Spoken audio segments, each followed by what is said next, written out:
Bien, seguimos hablando de la primera característica de la literatura vanguardista, y la literatura vanguardista respondió al individuo y a la necesidad inconsciente de romper paradigmas, es decir, de romper reglas, de no pensar cómo imponen las estructuras previas, sino cómo se quiere. Entonces, si no podemos tener libertad física, por lo menos libertad intelectual e interior, ¿no? Y eso era lo que ellos estaban tratando de hacer a través de esto. Segunda característica es que lo nuevo era lo importante. Buscaban con ahínco, con interés, iban en contra de la obra humana pasada, ¿ok? Que lo ocurrido con anterioridad al vanguardismo se consideraba intrascendente, es decir, no era importante. Todas esas corrientes literarias que vimos, los vanguardistas dijeron, eso no sirve, es basura.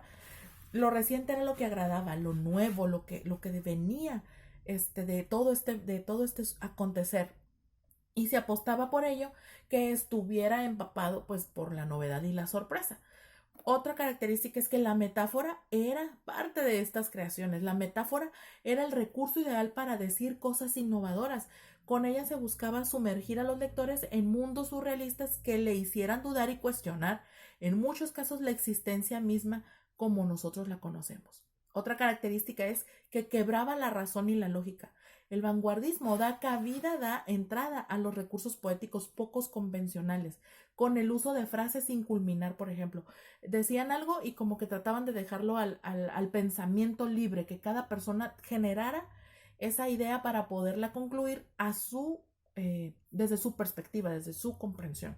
Entonces, según los que implementaban esa estrategia, pues la usaban para que el lector pensara y se hiciera parte de las letras, que formara parte de ese pensamiento, asumiendo los posibles finales que debía tener los poemas y demás manifestaciones literarias. Entonces, era común saltarse las fórmulas lineales tradicionales como la rima, la métrica, el soneto, todo eso lo quitaban, incluso quitaron los signos de puntuación en el hecho literario en la gran parte de las obras, sobre todo en la poesía. Ya no había, o sea, aquí la cosa era escribir sin limitaciones. Todo lo que nos limitara se va. Eso era la idea de los vanguardistas. Interesante, ¿no? Y siguen pasando los años y tratamos de seguirlo haciendo. Ahora las manifestaciones pues ya van cambiando porque tenemos a la música, y entonces pues tenemos esos textos, porque al final de cuentas la música sigue siendo un texto, ¿no? Entonces también tenemos otra característica del vanguardismo, la espontaneidad. Defendía la elaboración inmediata, partida de las emociones, sin tanta profundidad en el discurso, sin tanta densidad en el pensamiento como de, oh, si yo pudiera, bla, bla, bla. Esas cosas elaboradas las quitaron.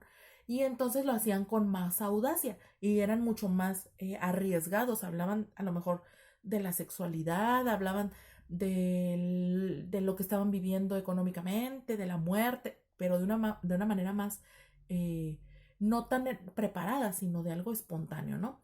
Entonces, este rasgo le hace, obviamente, este rasgo particular la hace inclusiva, es decir, incluye a muchas personas. No limitan este pensamiento solo para los grandes literatos, como en el medievo, sino que ahora dicen, todos somos generadores de pensamientos y de ideas dignas de ser conocidas. Entonces, ellos rompían con la influencia burguesa reinante, a lo que por supuesto se resistían y oponían rotundamente los vanguardistas. Ellos decían no a los opulentos, no a la gente que se cree más que uno, todos somos iguales, y entonces ellos trataban de darle esa universalidad. Las letras eran de todos y no de un grupo, y aquel que era capaz de crear sin tener raíz ajena, sin sentido propio, ese era el que realmente valía la pena ser leído. Aquel que decía, yo no soy pobre ni rico, yo soy. Y entonces le daba ese sentido, ¿no? Se me hace bien interesante porque estamos hablando del año 1900, estamos en el 2020 y yo estoy viendo, mi opinión muy personal, en los escritos que están surgiendo en este periodo, cómo se está regresando a eso, a interiorizar. Entonces va a ser un ejercicio bastante interesante, ¿verdad?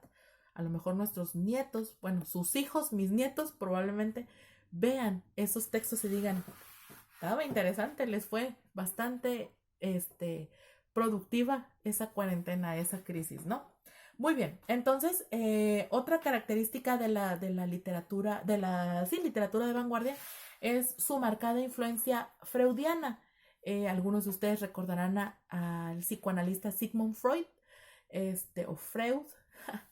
Y pues ellos tuvieron un claro, obviamente, en este tipo en el psicoanálisis de Freud, porque Freud lo que decía era que había que explorar en la psique de las personas, cada uno debía de explorar en su psique para poder comprender sus procesos. Y entonces las teorías sobre el subconsciente establecieron las bases del surrealismo y la exploración de todas estas manifestaciones literarias, ¿no?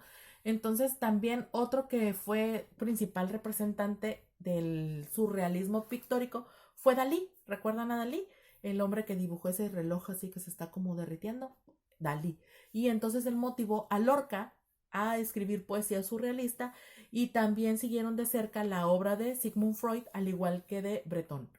Entonces, son nombres que a lo mejor han escuchado por ahí y sin duda, hombres que con sus pensamientos transformaron en la perspectiva en la que nosotros debemos de considerar y de visualizarnos dentro de todo lo que está sucediendo en nuestro entorno. Se trataba de superar al entorno, ¿no? Porque un entorno de guerra, y más una guerra tan larga, obviamente provocó desestabilización en todos los niveles, no nada más en los sociales, sino en el económico, en el físico, en todos los niveles. Y eso pues obviamente se tenía que ver reflejado en estos textos. Bien chicos, pues vamos a la parte final de nuestra clase, siguiendo hablando del vanguardismo.